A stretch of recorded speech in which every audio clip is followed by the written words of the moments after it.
और कई चीजों से वो बाहर ही आते ही नहीं है। चर्चा भी करते तो राम जी के, और चर्चा भी सानिध्य भी उनके सानिध्य भी होता है तो राम जी के सानिध्य में। यत्र यत्र रघुनाथ कीर्तनम तत्र तत्र कृतमस्तकांजलिम। जहां जहां भगवान श्री राम के कीर्तन और जहां जहां भगवान श्री रामचंद्र जी के गुणगान और होता है, वहां वहां हनुमान जी का निवास होना ही होना है। अनेक वक्ता है।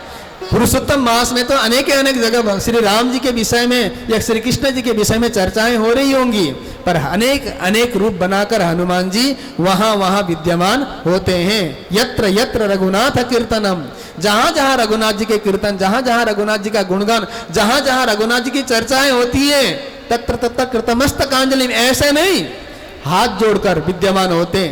वक्ता नहीं देखते कि वक्ता कौन है ना, असली वक्ता है या नहीं है, नकली वक्ता है, कैसा उटपटांग की बातें कर रहा है, शास्त्र विहीन बात कर रहा होगा, शास्त्र के अनुसार चलने वाला वक्ता है कि ये भी नहीं देखते हनुमान जी।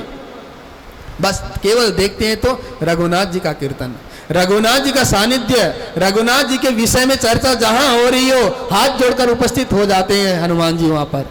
तत्र तत्र कृतमस्तकांजलि बाष्प बारी परिपूर्ण लोचनम, और अपने आप को वहीं पर परिपूर्ण लोचन, आंखों को परिपूर्णता रूप से दृष्टिपात करते हैं। मारुति नमत राक्षसांतकम, और अपने शरीर के जितने भी राक्षस हैं, काम क्रोध लोभ मोह, उनके ऊपर विकार उत्पन्न हो ही नहीं सकता, आ ही नहीं सकते उसके ऊपर। अपने आप को सानिध्य पर उसको विच्छेद करके विद्यमान हो जाते हैं। तो हनुमान जी का जो विषय है, चर्चा है, शांतम शाश्वत, अपने आप को जानना। मैं इस चर्चा को कल से नहीं बोलूंगा कि आप सबसे पहले तो ये जान जाइए कि हम कौन हैं। अगर ये जान गए तो हम भगवान के दास है। अगर कल से थोड़ी देर के लिए भी घर में आप कुछ भी हो, किसी की माँ हो, किसी की मौसी हो, किसी की फूफी हो, किसी की मामी हो, वो शारीरिक संबंध है। किसी के पिता हो, किसी के आप जेठ हो, किसी के ससुर हो, किसी के समधी हो, किसी के आप पुत्र हो, ये केवल शारीरिक संबंध है। थोड़ी देर के लिए अगर हम ये जान जाएं कि हम भगवान के दास हैं, भगवान के किंकर हैं और भगवान के ही सानिध्य हमें मिलना है, ये हम जान जाएं तो हमारा मन कैसा होगा, हनुमान जी का जैसा शांतम शाश्वत प्रभेय मघनम निर्वाण शांति प्रदम। अगर हम राम जी के नाम का उच्चारण करते हैं, ये सोचने लग जाते हैं, तो हमारे मन में स्वतः ही शांत आ जाता है। आता नहीं आता है। कभी भी आप भगवान की चर्चा करो, कभी वृंदावन जाओ, आप अपने दिमाग में नाना प्रकार के फितूर लेकर वृंदावन धाम जा रहे हो, अयोध्या जा रहे हो, कहीं तीर्थ यात्रा कर रहे हो, तो आपके मन स्वतः ही प्रफुल्लित होने लग जाता है। थोड़ी देर के लिए, क्षणिक के लिए आप अपने भौतिक गृह कार्यों को परित्याग करने लग जाते हो। ये ऑटोमेटिक आ जाता है। वहाँ का एक वाइब्रेशन है, वहाँ का एक ओरा है, वहाँ की एक शक्ति है, ताकत है। वही ताकत हनुमान जी के अंदर हमेशा विद्यमान होता है। इसलिए हम हनुमान जी की सुंदर कांड की विशेष रूप से चर्चाएं करते रहते हैं, पाठ भी करते हैं। हर मंगलवार को आप लोग पाठ कराते भी होंगे, करते भी होंगे और उसका वाचन भी करते होंगे, पर उस सुंदरता को अपने हृदय में कब बिठाएंगे, और जगह बिठाए ना बिठाएं, हम चर्चा करके तो आज 6-7 दिन तो बिठा ही सकते हैं। और इसी चर्चा को बिठाने का काम ही हनुमत कथा है। तुलसीदास जी कहते हैं ना, हनुमान सम नहीं कोई बड़भागी। हनुमान जी से समान, क्योंकि सबसे ज्यादा प्यार राम जी से करते हैं तो हनुमान जी करते हैं। इसीलिए हनुमान जी के सानिध्य महात्म तो इनका बहुत ही बड़ा है, बहुत ही विकराल रूप है। अतुलित बलधामम, इसमें 5 नामों का उद्यावन। अतुलित बलधाम है, उनके अंदर बलों की कोई सीमा नहीं है कि इतना बल है। हमारे अंदर तो थोड़ा बहुत ताकत होगा, हम तो ये कह सकते हैं कि हमारे अंदर इतना बल है, ताकत है। एक सीमा है कि मैं 2 किलो की कोई भी पाषाण उठा सकती हूँ या कोई पत्थर उठा सकता हूँ, मेरे पास ताकत नहीं है, मेरा ताकत क्षीण हो गया, कुछ सीमा है। पर हनुमान जी के बलों की तो कोई सीमा ही नहीं है, पर कोई भी अभिमान नहीं है। और हमारे अंदर थोड़ा सा ताकत आ जाए, चाहे धन की ताकत हो, चाहे शारीरिक ताकत हो, चाहे मन की ताकत हो, चाहे पॉलिटिक्स ताकत, कोई भी ताकत आ जाए तो हम उसको क्या उपयोग करते हैं, कहाँ उपयोग करते हैं? राम के नाम में या अन्य किसी नाम में। आप देख रहे होंगे जो ताकतवर व्यक्ति होते होंगे, चाहे वो समाज की ताकत हो, चाहे शारीरिक ताकत हो, चाहे मानसिक ताकत हो, चाहे धन की ताकत हो, उपयोग कहाँ करते हो? कहने की जरूरत नहीं है, इस पवित्र गद्दी से तो कहना ही नहीं चाहिए। पर हनुमान जी ताकत का उपयोग कहाँ करते हैं? कभी देखा किसी निर्दय के ऊपर या किसी निर्जीव के ऊपर या अन्य किसी के ऊपर हनुमान जी ने ताकत उपयोग किया हो, ताकत उपयोग करते हैं तो केवल अपने राम के नाम में। अतुलित बल धामम होने के बावजूद भी अपने ताकत को राम जी के चरणों में उन्होंने रख दिया है। हेम शैल बदे हम, हेम सोने का जैसा शरीर, शरीर उनका सोना जैसा है, पर अपने शरीर में कभी भी गुमान नहीं है, कभी भी अहंकार नहीं है, और इतने बड़े भक्त होने के बावजूद भी अपने आप को दास कहते हैं। दास का मतलब क्या होता है? किंकर। जैसा हमारा स्वामी कहे, जिस तरह से स्वामी की प्रसन्नता हो, जिस तरह से हमारे स्वामी के सानिध्य में हम रहना चाहें, उसी तरह से रहने की कोशिश करते हैं। और हम कभी कोशिश ही नहीं करते। हमने कभी कोशिश भी नहीं किया होगा कि जैसे भगवान कहें वैसे कहने में तो कह देते हैं, जैसे राम जी रखेंगे वैसे हम रख देंगे, है ना। राम जी की इच्छा है, बोलने में कुछ नहीं जाता है, बोल भी देते, पर करने की कोशिश तो करे, ना भी करे तो सोचने की कोशिश करे। मैं नहीं कहता हूं कि आप बोलो या करो, शास्त्र भी नहीं कहता है कि आपको बोलना है या करना है, केवल कोशिश करना है। मन ही मन में यह सोचे कि नहीं, मैं तो राम जी का दास हूँ, मैं तो किंकर हूँ, मैं केवल राम जी का ही हूँ। ये संसार तो केवल हमें कुछ दिनों के लिए, कुछ सालों के लिए या कुछ समय के लिए उपभोग करना है, ये तो छोड़ना ही पड़ेगा। नहीं भी छोड़ोगे तो काल का थपेड़ा आकर आपको इस तरह से उठाकर ले जाएगा। आप ये नहीं कह सकते कि थोड़ी देर के लिए छोड़ दे, मैं किसी का कुछ कार्य कर दूं या कोई भी मैं अपना भौतिक कार्य करूं, उसके सामने कोई भी। और काल ऐसा है कि अपने ऊपर कोई भी लाछन लगाता ही नहीं है, आरोप लगाता ही नहीं है, बहाना दे देता है। किसी को हार्ट का बहाना, किसी को ब्रेन हेमरेज का बहाना, किसी को कैंसर का बहाना। कभी ये कहते कि ये ऐसे ही मर गया। कभी काल को, किसी भी समय को आपने कभी दोष दिया है? ना, दोष दिया है तो उस शरीर में जो आया हुआ बीमारी, जो शरीर के द्वारा भोगा हुआ जो कर्तव्य, उसको कहता है कैसे मरा। बस उसके जो दिल के धड़कन थे बंद हो गए, हार्ट अटैक हो गया, बहाना कोई ना कोई लेकर जाता है। यही काल का एक युक्ति है। उस काल के युक्ति को बचना हो तो केवल शांतम शाश्वतम प्रभेय मगनम निर्वाण शांति प्रदम, हमेशा शांति प्रदा करने वाले श्री राम जी के चरणों में जिस तरह से हनुमान जी चाहते हैं, या जिस तरह से हनुमान जी का सानिध्य प्राप्त होता है, उसी तरह से हमारा मन और बुद्धि भी हनुमान जी की तरह थोड़ा सा करके लेके जाए। यही हमारा उद्देश्य होना चाहिए। ऐसे पुरुषोत्तम मास में, अधिक मास में आप सब यहाँ पर विद्यमान हैं। कल इसकी चर्चा विस्तार पूर्वक करेंगे 3 बजे से, क्योंकि आज ऐसा लगा 2 बजे बहुत जल्दी हो गया है, तुरंत रोटी पानी, क्योंकि 1 बजे तो खाते ही हैं, हजम भी नहीं हुआ होगा, है ना। बर्तन भाड़े, काम वाली, ये वो बहुत सारे काम होते हैं घर के, वो सारे काम को छोड़कर आना पड़ा। कोई बात नहीं, प्रथम दिन है, आज तो हमें ध्वजारोहण कराना था ना, क्योंकि नगर परिहार करना था, नगर का कीर्तन कराना था। आपके ध्वजा और लंगोट जो है आपके घर के लिए प्राण प्रतिष्ठा करना था, इसलिए 2 बजे बुला लिया। कोई बात नहीं, उसके लिए क्षमा प्रार्थी। कल से 3 बजे, 3 से लेकर भगवत कृपा तक, ठीक है। 8, 9, 10 भी बज जाए तो कोई टेंशन नहीं, क्योंकि तब तक 3 बजे तक आप अपने गृह कार्यों से निवृत्त होकर आओगे ना।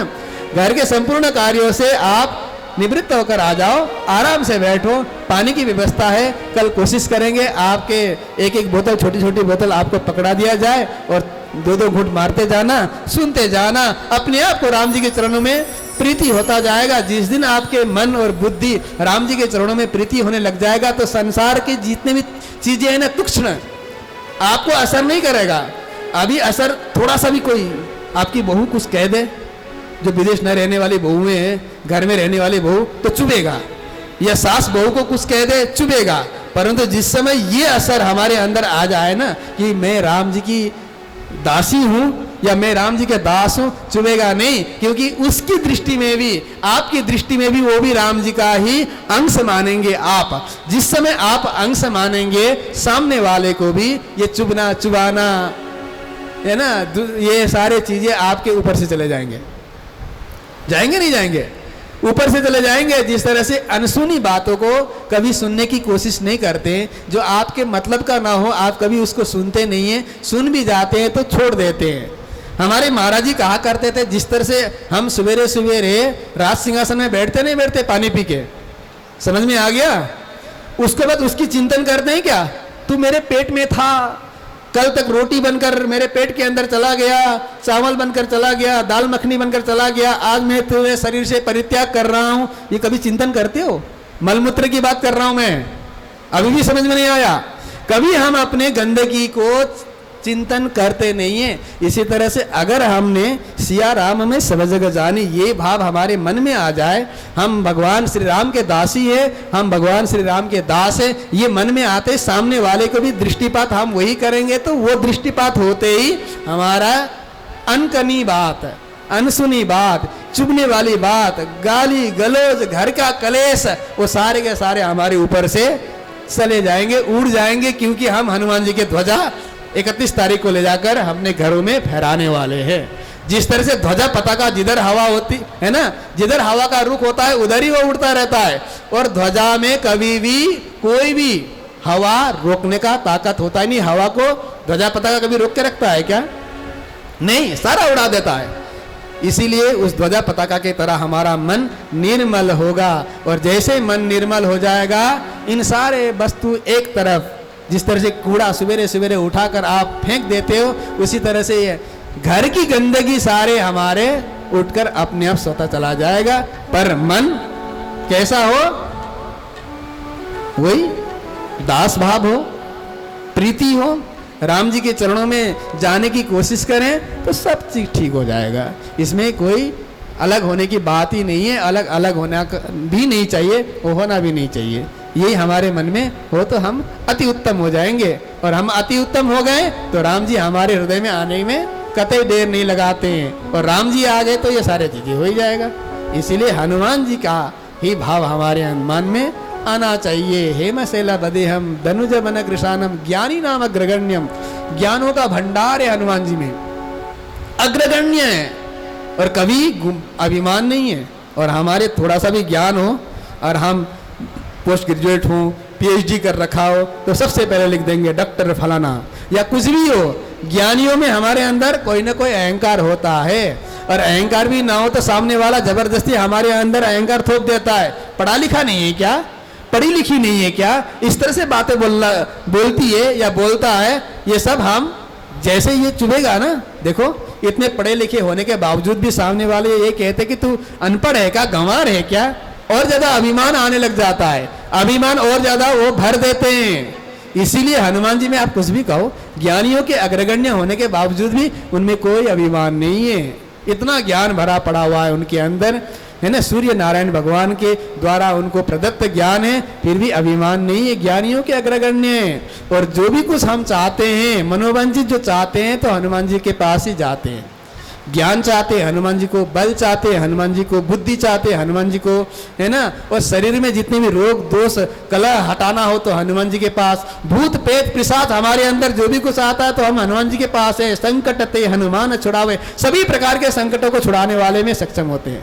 और मन क्रम वचन ध्यान जो लावे, जो ध्यान भगवान श्री राम के चरणों में लाकर अगर हनुमान जी के पास जाते हैं तो उनके संकट छुड़ाएंगे। ध्यान रखना इस बात को।